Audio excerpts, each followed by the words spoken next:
New York మహిళ Clara జిట్కిన్ వీళ్ళ పిలుపు మేరకు ఐక్యరాజ్య సమితిలో మన 180 దేశాల దాకా ఇంచుమించు ప్రపంచ అన్ని దేశాలు పాల్గొన్నవి. ఎందుకు పాల్గొన్నాయి అంటే, ఇవాళ నేను అక్కడక్కడ వింటున్నా, చరిత్రను సరిగ్గా చెప్పకపోవడం బాధాకరం.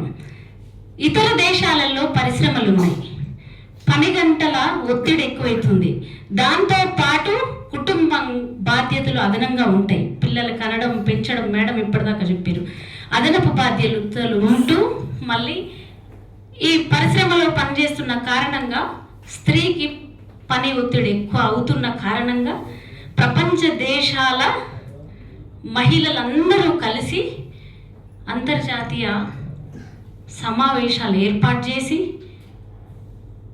ఆ ఏర్పాటులో క్లారా జిట్కిన్ పిలుపు మేరకు కూడా మార్చి 8న వాళ్ళ అనుకున్నటువంటి ఎజెండాను అమలు చేసింది.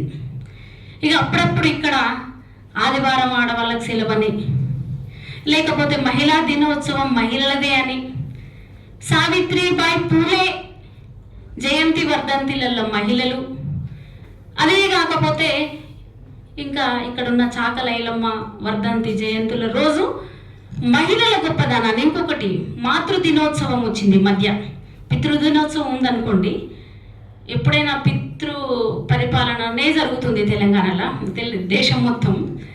అయితే ఈ దినోత్సవాలు వచ్చినప్పుడే తల్లుల పేరు మీద బాగా రాస్తారు, భార్యల పేరు మీద బాగా రాస్తారు.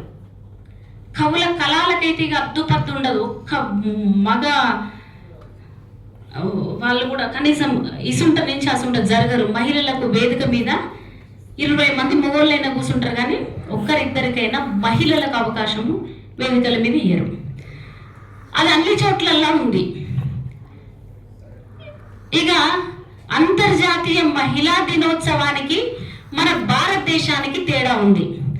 అంతర్జాతీయ మహిళా దినోత్సవం పారిశ్రామికంగా ఇంతకుముందు మాట్లాడుకున్నట్టు పరిశ్రమలు, అక్కడ కార్మికులు శ్రామికులు అట్లా ఉంది. అక్కడ భారతదేశానికి వచ్చేసరికి ఇక్కడ వ్యవసాయం ఉంది, ఇక్కడ చేతి వృత్తులు ఉన్నాయి, పరిశ్రమలు లేవు. అన్ని దేశాలలో ఉన్నట్టు మిషనరీ లేదు ఇక్కడ. మరి ఎట్లా మనం అంతర్జాతీయ దినోత్సవానికి వ్యతిరేకమా? కాదు. మరి అనుకూలమా అంటే అవుననక తప్పదు. ప్రపంచ దేశాలు ఎదుర్కొన్నటువంటి వివక్ష కంటే భారతదేశంలో ఎక్కువ ఎదుర్కొంటున్నాం. అన్ని దేశాల ఒత్తిడి ఒక రకమైనదైతే ఇంకా అంతకు మించి మన భారతదేశంలో ఎక్కువ వివక్షను అనుభవిస్తున్నాం.